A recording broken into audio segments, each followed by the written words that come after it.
Hi guys, we are Sistah Sistah.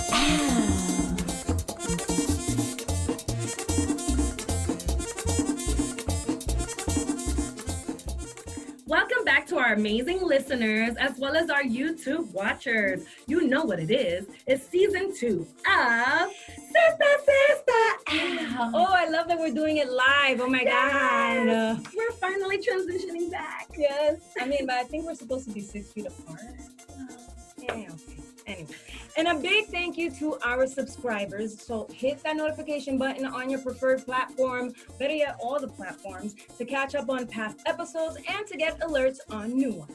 I'm Zeitlin Perez. And I'm Miss YaYa. And you already know we are about encouraging women and shining a light on queens in business, music, community, science, health, wellness, y más. Speaking as real and as Spanglish as we know how. And in season 2, we've gotten to know so many great guests, changing the game, period. Yes, yes, and yes. Next up es un orgullo dominicanísimo. Manny Perez, actor, writer, producer, and philanthropist. He is becoming one of the most recognized Latino actors in Hollywood. Born in Baitoa, así se dice, Baitoa, Santiago, Manuel Perez Batista is one of 11 siblings. Manny is one of República Dominicana's gems as the first Dominican lead in an American series. Así es, Dominicano power. He currently stars in the new cop show, Big Dogs, streaming on Amazon Prime Video and Tubi TV, Tubi TV.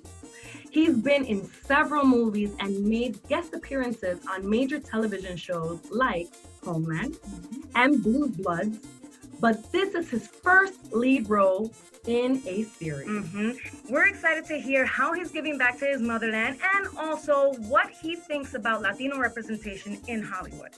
Let's welcome to Sistah Sistah, Manny Perez. How are you doing with this heat wave we have in New York City? Well, I have the AC right here connected, just coming right through, so it's working perfectly, and I'm healthy. I'm healthy because of the situation, you know. All I can do is stay safe and healthy, and that means I'm blessed. That's amazing. So what have you been doing in the quarantine? Well, I've been editing a film that I shot called La Soga 2. So I've been editing that as we speak. And I've been writing also. And I've been promoting this show, Big Dogs, that is kicking ass. So I've been good. Oh my goodness. Well, kudos to you for writing and producing. And we're going to get to you in Big Dogs. But with this heat wave, we all have that tropical DR blood in us. And you come from a very big family. What was it like moving with 11 siblings and your parents from Dominican Republic to Rhode Island when you were 10 years old? Well, you know what's funny? It was I'm gonna sum up the story. I used to be a crybaby when I was small. So when my mom told me, "Hey, we're going to Nueva York," because she says United States is Nueva York.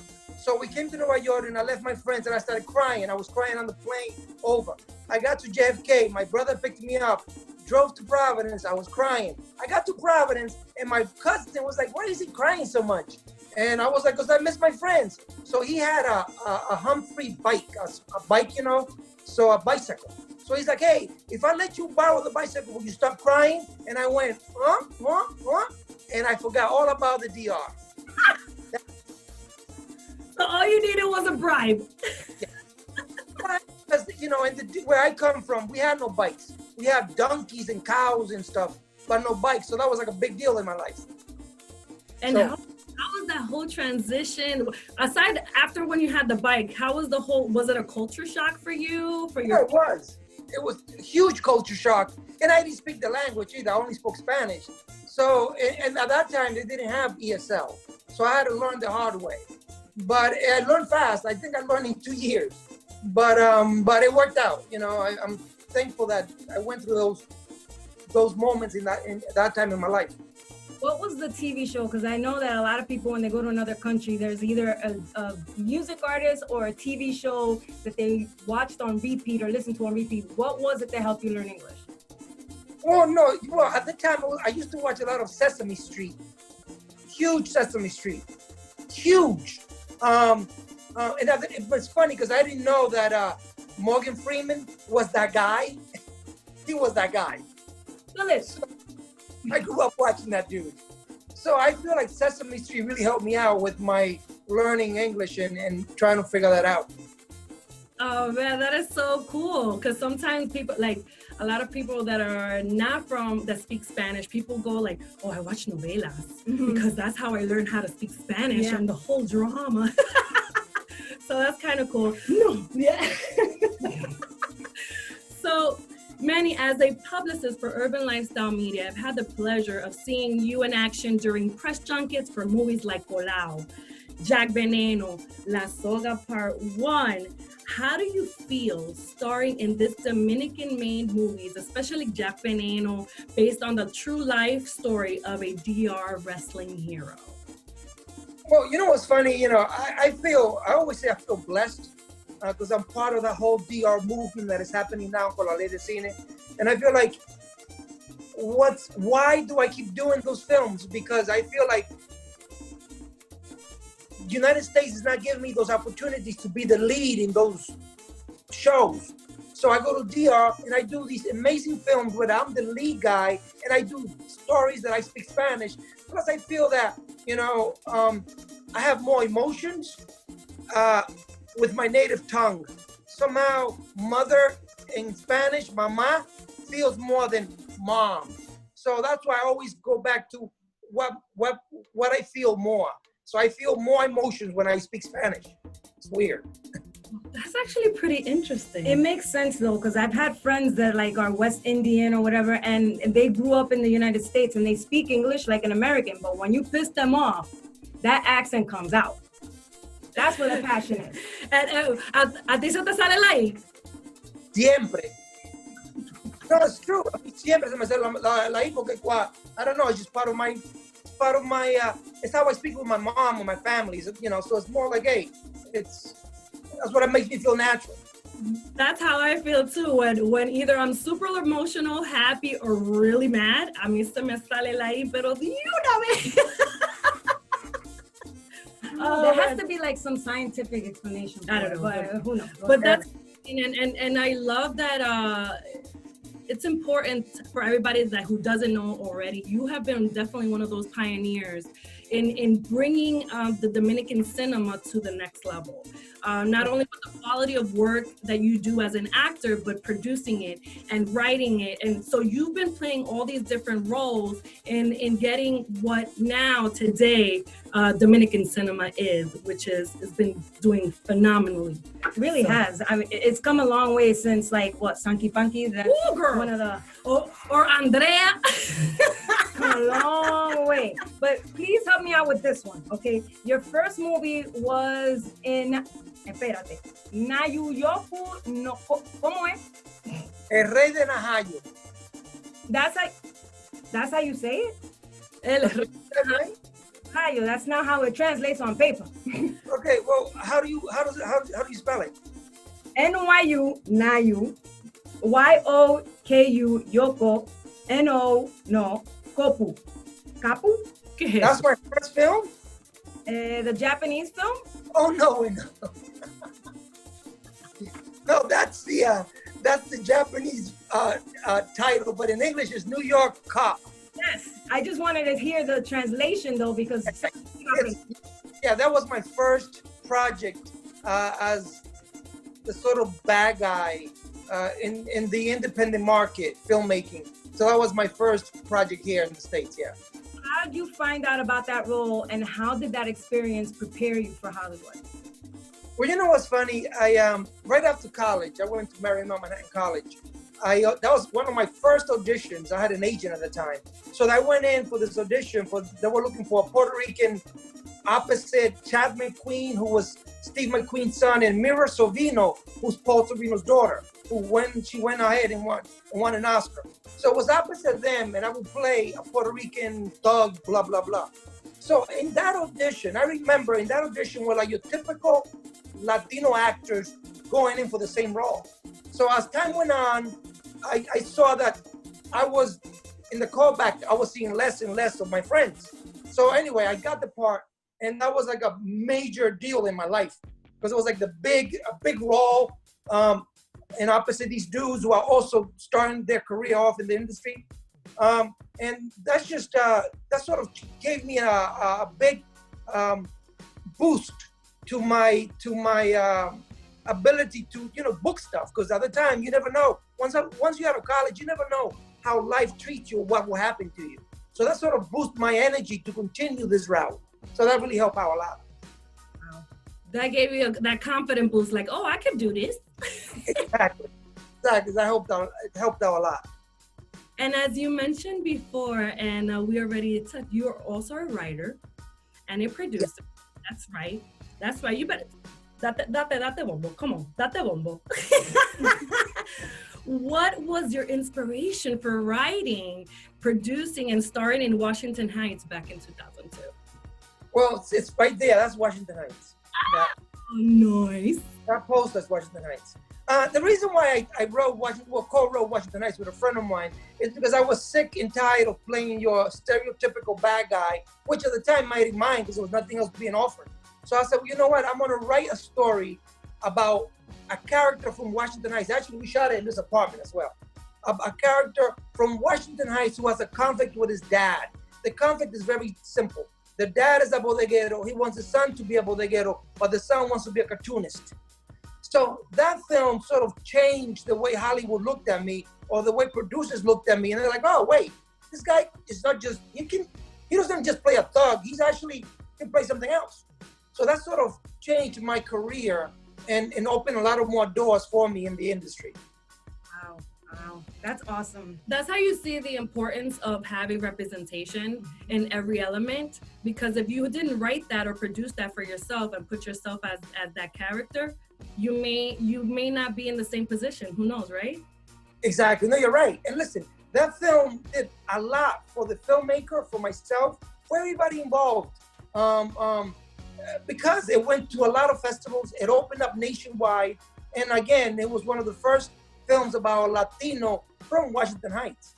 Again, it changed my position in life as I stand right here. And the beautiful thing is that, well, the crazy thing is that even though that was 2002, we still have a long way to go in American cinema and American television. Like, for us to still be seen on the screen, we still have to write and produce our own stuff.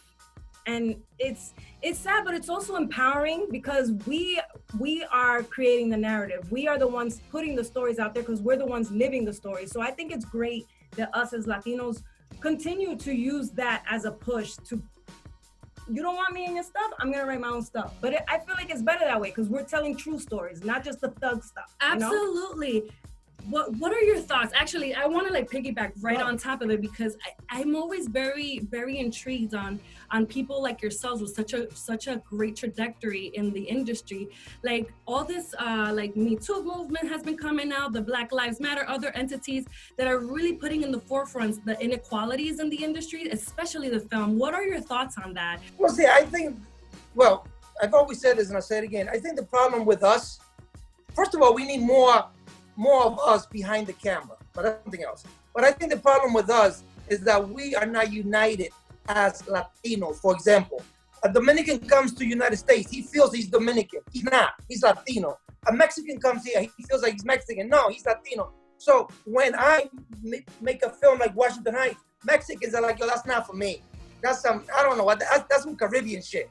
So now, if the Mexican makes La Familia, I am a Latino from the East Coast. I'm like, oh, that's Mexican. That's not for me. But no, we're all one unity. We're Latinos, and I feel to the typical white guy sitting in Texas, we're all Mexican. So it doesn't really matter. I feel like we should just unite as one. And when the film comes out that opening weekend, we should pack the theaters. And I feel the problem is with us because we have so much pride that we don't wanna support the other Latinos that's trying to make it in this business. It's so sad because, not to make it a race thing, but some things, it's not race, it's stereotypical or facts, that there are other races that do unite, Of course. Ellos se ayudan, Ellos say, si viene un judío para acá, they, you know, they put him up. Same thing with Arabics and Muslims. They unite, they help each other out. So I completely understand with you because it's like that in the music industry too, in certain genres, not like reggaeton, they all help each other. You know, I always come back to this. But there are certain genres where people are very separate, like salsa and merengue. But you know, I digress. You did digress. I digress. The point is, you're right. We need to come more together and support each other. Yeah, because as Latinos, because you're prideful. You are totally right. You hit it on the head, Manny. We are very prideful with our own countries, as we should. Mm-hmm. But now we're in a bigger entity, which is the mainstream market, and then the mainstream markets needs to see how our talents are needed. And that means that if we're all Latinos, then we're all Latinos. And then once we have that force, boom, then, our Mexicanos. That's where the American market messed up. Let me tell you why they messed up. Because they see us all as Latinos. They see us as one. We need to see ourselves as one. Exactly. No, I agree. Plus, you know, the African American, the reason why their films, when they come out, is a blockbuster, because, mira, Jamaiquino, Haitiano, Africano, they're all just black. So they support shit that is black. We don't. And the problem is, again, the problem is with us. Among us, we need to be united so we can, you know, to make sure that the white Hollywood says, you know what, let's make more films about Latinos because they're coming out to support their shit, you know? More Latino scripts. Let's greenlight more Latino casts. Let's greenlight production companies that are 100% Latino. Mm-hmm. I mean, or we just need to be like Tyler Perry and get our own studio. Well, you know, we're in the verge of that because La República Dominicana is like a great point right now that all the studios are utilizing to do our films. So we're on the right track. We just gotta do a little more. You know what I mean? Okay, but another thing we're excited about. Back to you. Well, another thing we're excited about is this great opportunity of your first lead role, the first Dominican lead in an American show. Tell us about your role on Big Dogs and what it's like shooting a series in your hometown.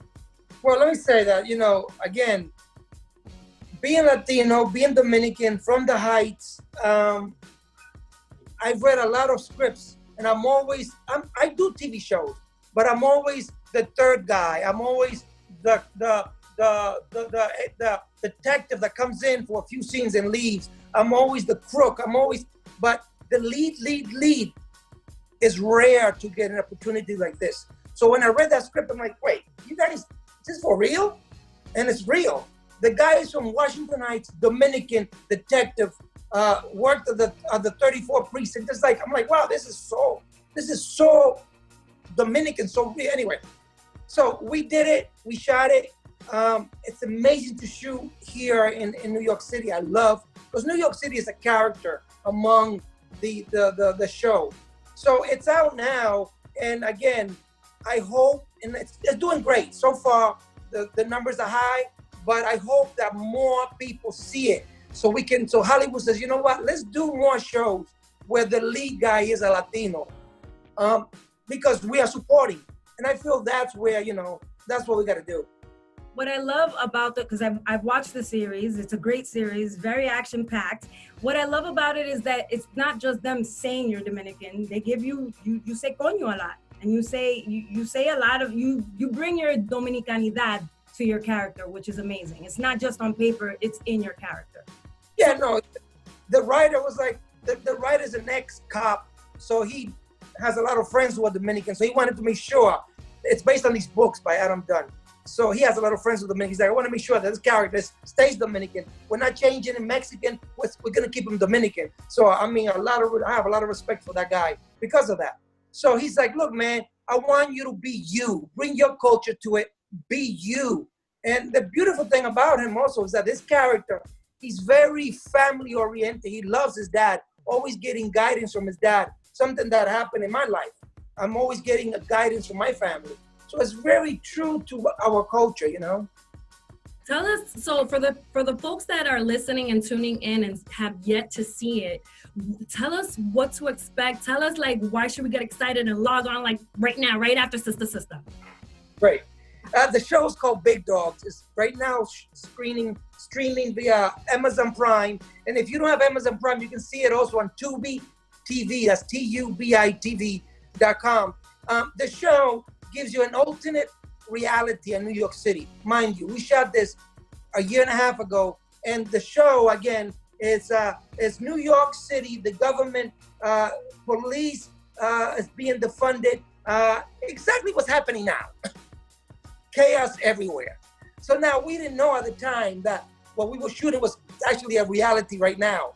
So what they're going to see is a reality of what's happening in New York City right now, but from a different point of view, where either they'll learn from it or either be like, yo, that's fucked up. Or they'll be like, you know what, I got to change my ways so we don't go down that route. So I feel like that's why they should run and see it now.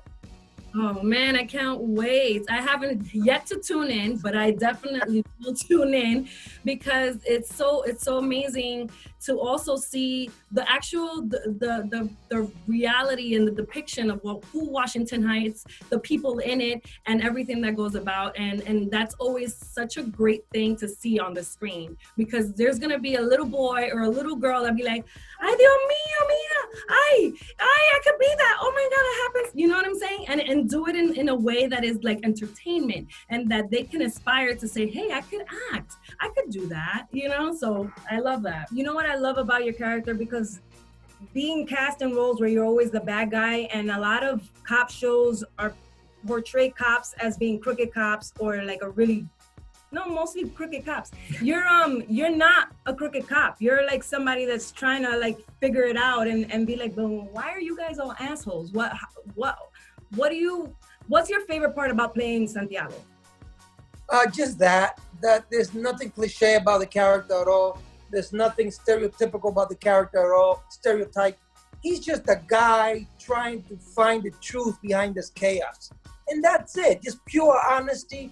And that's what I love about him. Now, the great thing is that maybe in season 2, he might change and he might be corrupt himself. We don't know, but it keeps you wondering. But that's what I love about him. He's just a passionate man who's trying to find the truth behind this chaos.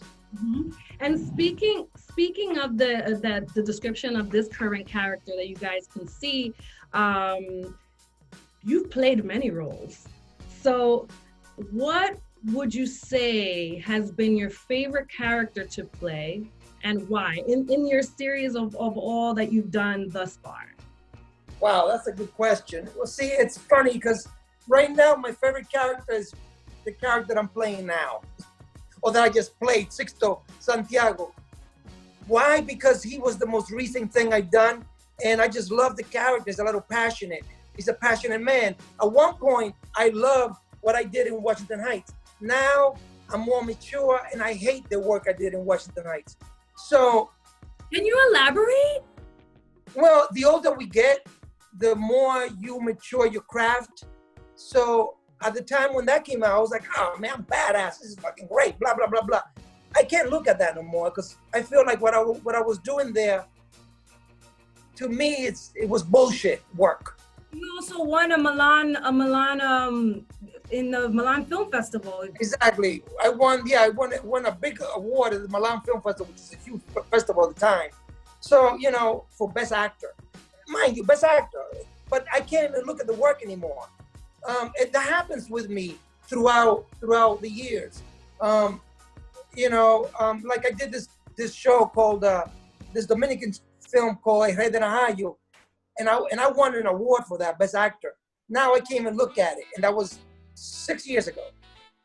Why? Because I feel like my best work is now, like right now, because I learn a lot about the craft now, and I'm learning a lot about the craft now, and I'm being more honest to what's happening now. Nice. There's people don't understand, but there is methods to acting. What kind of actor are you? What methods do you use? Well, throughout my life, I've taken a little of everything. Meisner, Stanislavski, a little of everything. But I feel like I've created my own method, which is live. Just live, be honest to the moment, and live. So I think that they call that method acting, but I call it just living. It's like I gotta be real to the moment, and if I don't feel it, I'm not gonna push it. So I don't know. I guess I should call that the living method. No, it makes sense because method acting is calling from past experiences. But then when you're young, let's say when you did Washington Heights, when you're young and you haven't experienced that much, what is there to call back on? Whereas now that, 18 years have passed, you've experienced a lot and you can go back. Oh, I remember that time that, my heart was broken and I felt like I was hit by a bus. Now I can play off of that. At 20 something, you're not going to remember that. So I completely understand.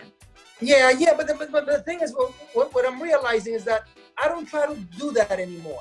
I just try to live in the moment and not bring anything from the past. Just be real to the moment. And I feel like if you're real to the moment, you'll be real to the material and you'll be real to yourself.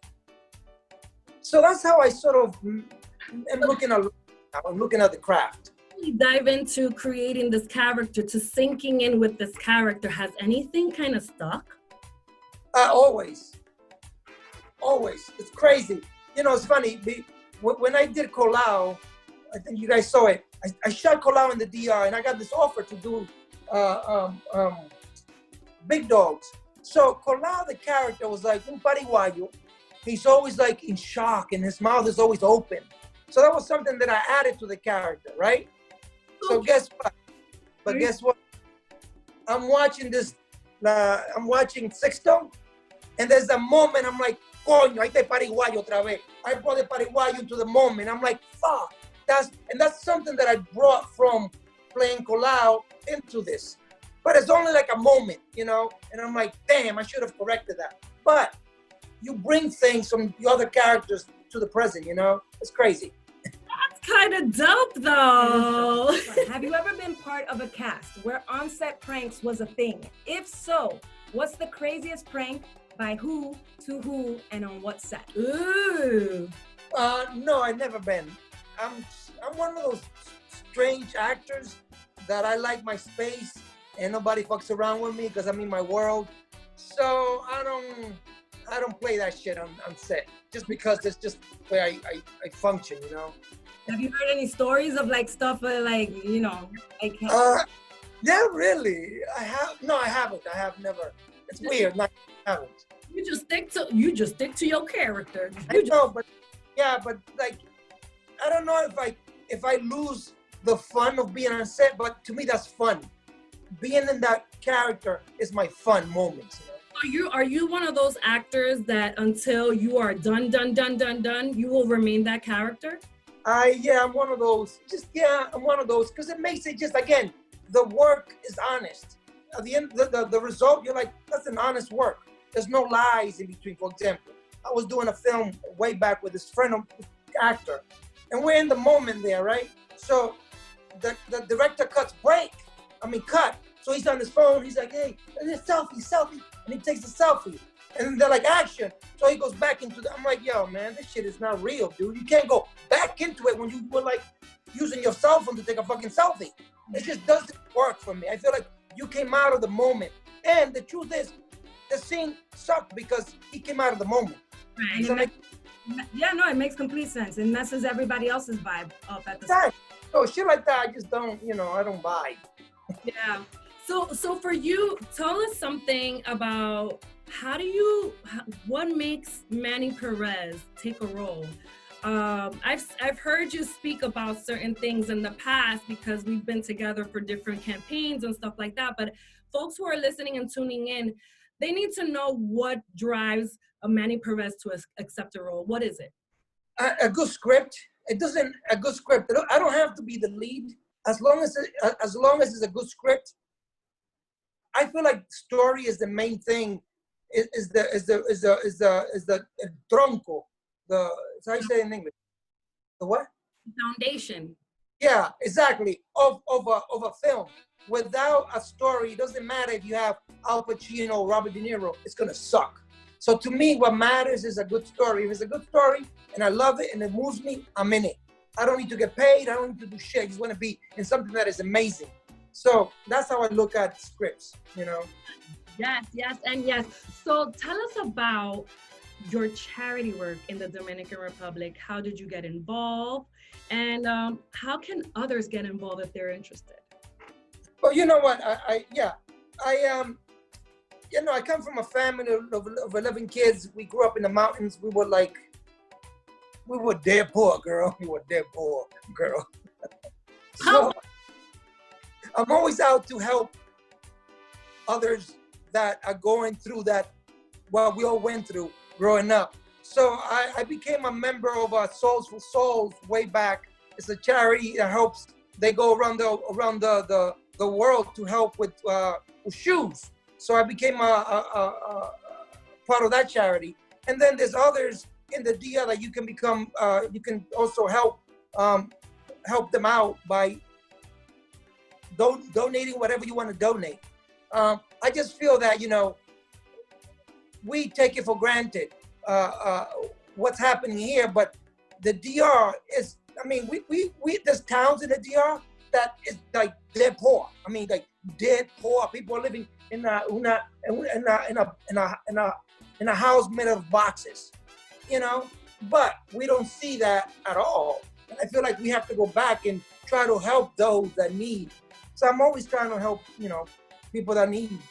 And they live in those houses and they're so grateful. They're grateful for, of course, they're grateful for what they have because that's all they know. So for people to come in and offer their services or offer shoes or offer anything is just a blessing on top of the blessings that they're already grateful for, which is amazing. People don't understand that here in 2020, there's still so much need around the island. And like you mentioned, there's areas that still require our help, and sometimes we lose thought of that because when we go, we see other beautiful things and the touristical or our you know. So definitely is the charity that you do something specific, or that's just you that you kind of go you're in that you do yourself?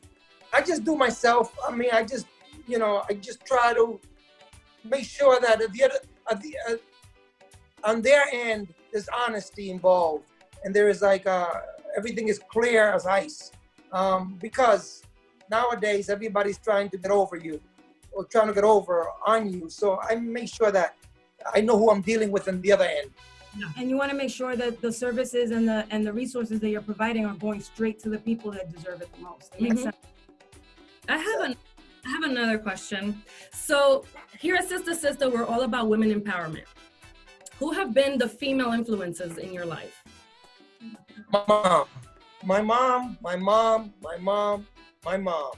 That woman is 90 years old and she kicks ass. And she raised 11 motherfuckers and she kicks ass. Not only did she raise them, she popped them suckers out. Exactly. So to me, you know, my mom is like my number one. You know, she's I think, first of all, I think women are goddesses. Women are God. If you can pop a baby out, you are God. That's how I look at it. I'm serious. That's amazing. You're creating a You are God. You're creating a life inside of you. It makes sense. I mean, we haven't had that Not yet. that blessing yet, but you know, it makes sense. It makes sense. Don't make sense. Considering the times that we're living in and what's going on with the racial issues, have you ever experienced a difficult time in your career because of your background or maybe because of a misunderstanding? And if so, how did you handle it?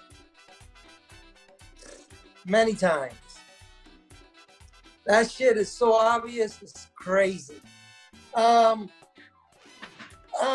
how did I handle it? It made me stronger. I've to be honest with you, I've had nervous breakdown. I have panic attacks. I cry like a baby, and I get on my knees and I pray to the Lord. I'm like, hey man, make me stronger. And it's made me stronger. And I'm like a horse that goes forward. So you knock me down, I get up, and it makes me stronger. It's happened many times. Roles that I've gone in for, where they're looking for a Latino, and then they end up going with the lightest, the whitest guy that looks Latino, but is not Latino. And that shit breaks your heart. But you're like, man, I busted my ass for that audition. And it was between me and him. Somehow he ended up getting it because he looks Latino, but he doesn't sound like me. He sounds like a white dude. So, yeah, that's happened many times. I've lost many jobs because of that. Oh, it's so real. It's real. And I think that to our point before, the representation, we need more writers. We need more people in the behind the scenes. We need more people of us in the room that signs off on stuff, because it's just, there's a disconnect, man. There is definitely a disconnect. And also part of that prayer is does it ever sound something like, please, Lord, help me not put a cap in somebody's ass, because you know I deserve that role. I know you thought about that shit. No, many times. I'm like, I'm gonna go, yeah, many times. Un platanazo es lo que se merece ese. Le voy a dar un vejigazo, no deje que deje un vejigazo. Yo, no, for real. Manny? Yeah. Somos tocayos porque yo soy Pérez también. Tú ves, pereceremos, caramba. No, Manny. Wait, have you guys tried to see if you're related somehow? I don't even know. I haven't even tried, but we'll look at that. We'll Probably are. The tía de los cousin de los cousin. Thank you, Manny, for taking the time to be with us today. Before we let you go, we want to ask you rapid fire questions. So you have 30 seconds to answer as many questions as you can, and you can't say no. You have to answer the questions, and that's it. Okay. And that's that. And that's it. So I got the timer here. Tú viste que yo lo preparé. Viste. Okay, ready? Wait. Espérate, pero déjame poner el timer. Espérate. A la 1, a la 2, a la 3. Go. 3 golpes or eggs and pancakes? 3 golpes, 3 golpes. Okay. ¿Cerveza o vino? Depende. Las dos cosas. Are you a morning or a night person? Morning. Phone call or text? Depends with who, but text will do. In-person meetings or virtual meetings now? No, in person. Viste, te callaste, pero hay que seguir. No tenemos que seguir. Cállese, por eso que yo no lo pongo, porque que habla mucho. Merengue or hip hop? Merengue. And your favorite mala palabra? Ay, la creta. I love it. Yes, and yes. Ay, that's what I'm afraid of. Sorry, I'm here. Okay. We thought it cut off. We thought Zoom got disrespectful and hung up on you. No, not here. Okay, right on time. Manny, thank you for taking the time and spending with us here at Sistah Sistah. Please tell everybody how they can follow you on Instagram, how they can find you and learn more about you. Well, thank you. Instagram at Manny Perez 1, Twitter at Manny Perez 1, Facebook at Manny Perez 1, I think. Please watch Big Dogs now streaming via Amazon Prime and TubiTV.com. And please spread the word. Give great reviews or whatever, and spread the word. Thank you so much.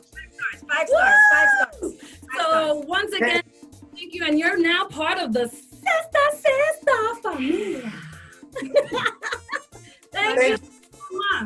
Take care. Bye. Z. Another dope guest. The first guy on season 2. Manny Perez. Like for real. Like you've been working with him for years now, doing PR for his movies, and you know him as the actor in the press junkets and also working with him one-on-one. But to talk to him face-to-face like that and hear his views about Latino representation is dope. Yeah, he's one of the realest cats that you will find out there. He's really passionate about his craft. Like he is no joke. Like you saw how passionate he was. Like, no, I don't mess around on set. I don't be messing around. I'm about my work. I'm in the zone. I need to give the best quality performance as I can, and that's exactly how he is. But it makes sense though. I mean, because I've done little acting stuff. Oh yes, you have stuff. I'm doing a little bit of the acting stuff, you know, and I've done a little independent stuff. And it's true, like recording in the studio, the same thing. You know how it goes. Yeah, no, it's one of those type of things that is about a standard that you put to yourself. So if everybody that is around you cares about you, respects you, and loves you, they're gonna just let you be and like let you do your best performance. You know what I'm saying?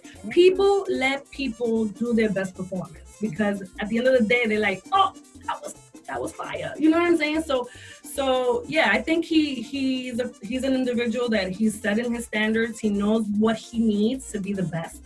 So he's just like, I don't subscribe to those things, but that doesn't mean that, you know, anybody else around me would, you know? Yeah. So it's so and he is not the same person from 2002 than he is now. So now, you know, like moving forward, that to me is important. So when I go to my next project, I'll probably, you know, implement that. And it's nothing personal with the people you're working around. It's just, you know, even if it's friends, even if you're making stuff with friends, everybody has to set a standard. Yeah. And like once this is wrapped up, once we wrap it up, we're gonna be cool again. But if I'm a bitch in this movie, I'm gonna be a bitch in real life. I'm sorry. No apologies, yo. You're trying to make that buck. It's not even make buck. It's also like the craft and establishing yourself as a respected actor. Like look at where Manny is now. That's a work ethic that he's built over time. That's not just something he started on Big Dogs. That's something he's been doing. You know. Yeah. No, and he is so right, and about we gotta keep doing it, keep digging, keep writing. If it wasn't for him writing and producing Washington Heights, these people would never know who Manny Perez is. Maybe. His path is his path.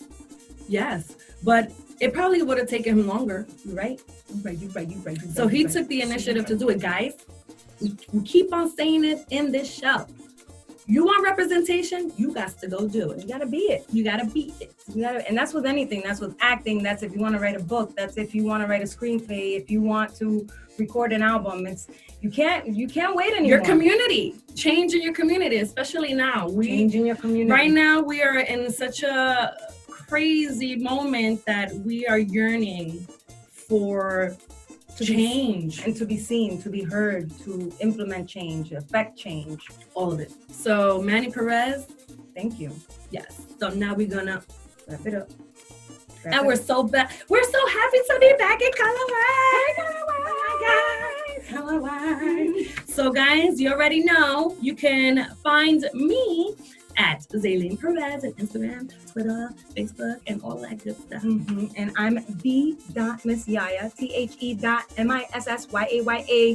everywhere. Well, also remember, subscribe to Sistah Sistah everywhere, okay? That's right. We are on iHeart. We are on Apple Podcasts. We're at Stitcher. We are, where else? Google Play. Spotify. And YouTube. And the SoundCloud and the YouTube. Because you see us, you see our face everywhere. And share. If you are inspired by the stories that you hear.